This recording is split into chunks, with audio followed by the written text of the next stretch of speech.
Ibnu Umar ketika mendengarkan seruling, beliau berusaha menutup telinga, menjauhi. Aku pernah bersama Nabi Muhammad SAW, lalu beliau mendengarkan suara musik di tengah perjalanan, maka beliau melakukan seperti yang aku lakukan tadi. Dalam hadis ini, Rasulullah SAW mengajarkan kepada kita, kalau tidak sengaja kita mendengarkan, maka kita berusaha semaksimal mungkin untuk menjauhinya, untuk menutup telinga atau menjauhi sumber suara. Dan sekarang pun kita lihat umat Islam lebih sering mendengarkan nyanyian, menyanyi-nyanyi daripada baca Al-Quranul Karim. Dan ini termasuk usaha untuk memalingkan umat Islam dari Al-Quran. Al-kabiratu as-sadisatu was-sabi'atu was-thaminatu wat-tasi'atu wal-arba'un wal-khamsun wal-hadiyatu wal-khamsun ba'dal arba'imi'ati. Dosa besar yang ke-446 sampai 451. Berarti ada 6. Dorbu watarin. Pertama, bermain alat musik yang dipetik, gitar dan semisalnya. Wastima'uhu. Yang kedua, mendengarkannya. Wazamrun bimizmarin. Yang ketiga, bermain alat musik tiup, seruling dan semisalnya. Wastima'uhu. Yang keempat, mendengarkannya. Jadi bukan hanya yang main, yang mendengarkan, yang menikmati juga berdosa. Wadarbu biqubatin. Yang kelima, bermain alat musik tabuh, drum dan semisalnya. Yang keenam, wastima'uhu, mendengarkan tabuhan tersebut. Renungan bagi para pengikut mazhab Syafi'i secara khusus dan kaum muslimin secara umum. Imam Ibnu Hajar Al-Haytami rahimahullahu ta'ala mengatakan, wa qad ulima min ghairi syakkin anna Syafi'iyya radhiyallahu anhu harrama sa'ira anwa'iz zamr. Dan sungguh telah diketahui tanpa keraguan bahwa Imam Syafi'i, semoga Allah meridhai beliau, berpendapat haramnya seluruh bentuk alat musik.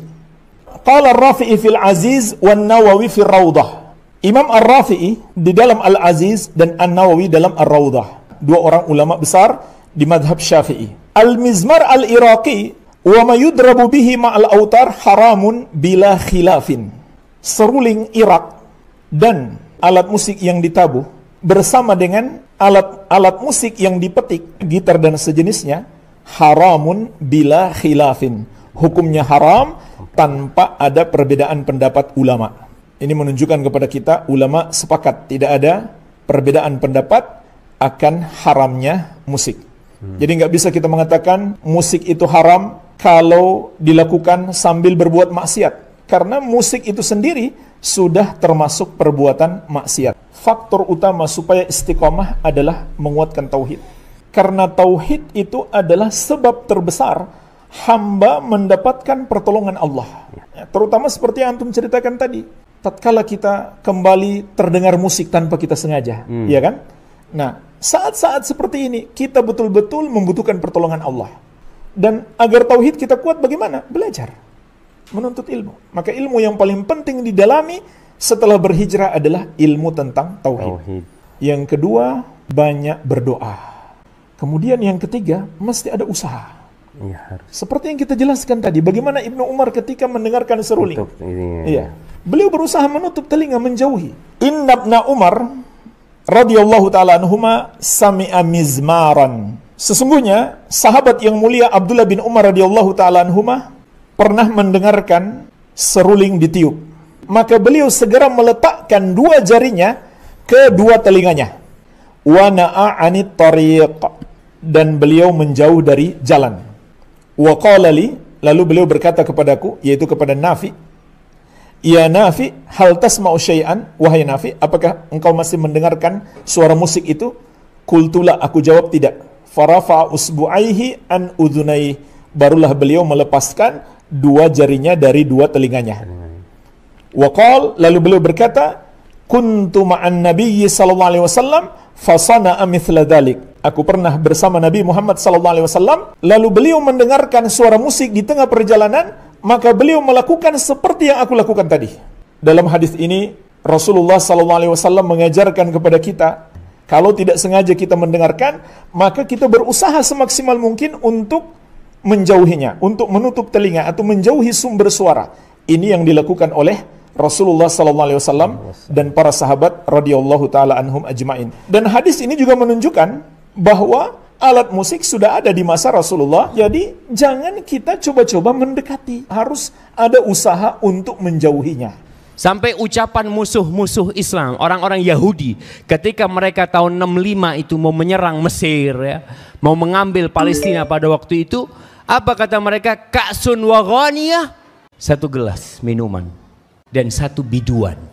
Itu lebih dahsyat menghancurkan umat Islam daripada alfu midfa, 1000 meriam. Mereka tahu kekuatan umat Islam di Al-Quranul Karim. Makanya dibikin oleh orang-orang kafir bagaimana orang-orang tidak bisa mendengarkan Al-Quranul Karim. Kalau sekarang kita lihat hiburan-hiburan di mana-mana. Itu salah satu usaha untuk memalingkan umat Islam dari Al-Quranul Karim. Dan kita lihat jemaah, orang kalau sudah mendengarkan nyanyian itu, tenggelam dalam nyanyian itu. Tolong waktunya kita bangkit kembali. Alhamdulillah rumah-rumah Quran sudah banyak. Dulu nggak ada rumah Quran. Tempat-tempat tahfidz nggak ada. Anak-anak di sekolah yang diajarin malah bagaimana anak itu pinter musik, ngaji nggak bisa nggak apa-apa. Yang penting bisa musik. Bahkan kesenian yang ada seperti itu di berbagai sekolahannya. Tolong waktunya kita bangkit kembali. Dan Allah berfirman, walladzina jahadu fina lanahdiyannahum subulana. Dan orang-orang yang bersungguh-sungguh di jalan kami akan kami berikan hidayah ke jalan-jalan kami. Hadza wallahu a'lam bissawab.